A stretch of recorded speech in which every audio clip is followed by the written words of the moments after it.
வணக்கம். நான் உங்கள் லட்சுமி பாட்டி இப்போ வாங்கியிருக்கிற அரிசியை உங்களுக்கு காமிக்கிறேன் பாருங்கள்.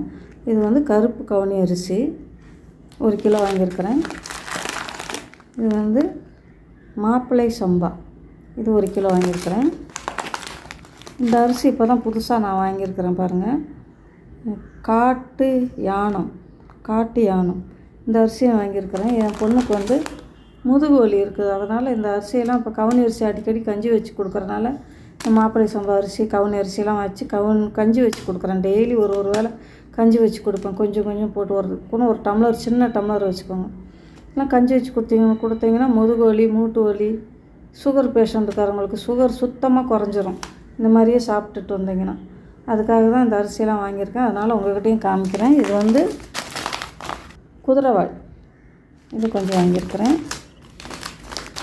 இந்த அரிசி வந்து வரகு, இதெல்லாம் வந்து நான் கஞ்சி வைக்கிறதுக்காக தான் வாங்கியிருக்கிறேன். கஞ்சி வச்சு கொடுப்பேன் என் குழந்தைக்கு. அடிக்கடி வச்சு கொடுத்தோம்னா அந்த முதுகு வலி குறையும், மூட்டு வலி இதெல்லாம் அதிகமாக வராது. இதெல்லாம் படிப்படியாக கொஞ்சம் கொஞ்சமாக நம்ம சாப்பிட்டுக்கிட்டே வரணும். ஒரு 2 நாளைக்கு 3 நாளைக்கு சாப்பிட்டு நிறுத்தக்கூடாது. படிப்படியாக சாப்பிட்டுக்கிட்டே வாங்க. ஒரு நேரமாவது காலையில் நம்ம பசி ஆறும்போது டிஃபனுக்கு இட்லி தோசையெல்லாம் சாப்பிடாதீங்க.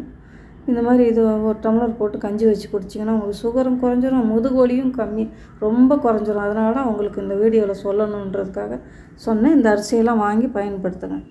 தேங்க்யூ.